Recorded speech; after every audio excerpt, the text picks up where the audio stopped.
বিরোধী দল রাখা যাবে না, তার মানে মাথার মধ্যে আছে কি, আপনাদের মাথার মধ্যে আছে ফ্যাসিজম, আপনাদের মাথার মধ্যে আছে সুলতান সুলেমান, অর্থাৎ সবারই গলা কাটো।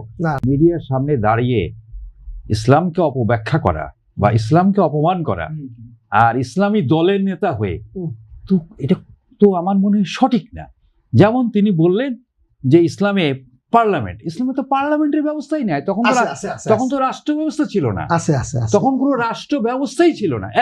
দুই নম্বর কথা ছিল না। আচ্ছা, দুই নম্বর কি বললেন যে ওখানে বিরোধী দল না, ওটা হচ্ছে বিউটি, ইসলামের বিউটি। আসলে ইসলামের বিউটির বিষয় না, ইসলাম একটি ধর্ম, বলবেন যদি কমপ্লিট মানে জীবন ব্যবস্থা হতে কমপ্লিট জীবন ব্যবস্থা, কিন্তু ইসলামের যুগে, ইসলামের আর্লি লাইফে তখন কোনো রাষ্ট্রের জন্ম, তখন ছিল রাজ্য, ছোট ছোট রাজ্য, এবং কয়েকজনে মিলে শাসন করত।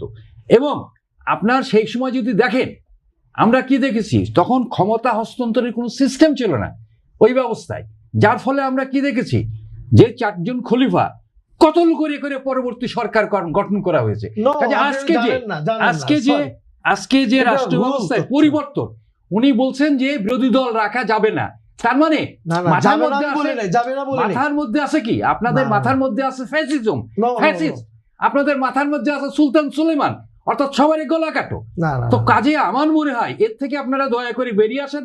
আপনি 2 মাস একটা সরকার হয়েছে, সেই সরকারের সমালোচনা করছেন।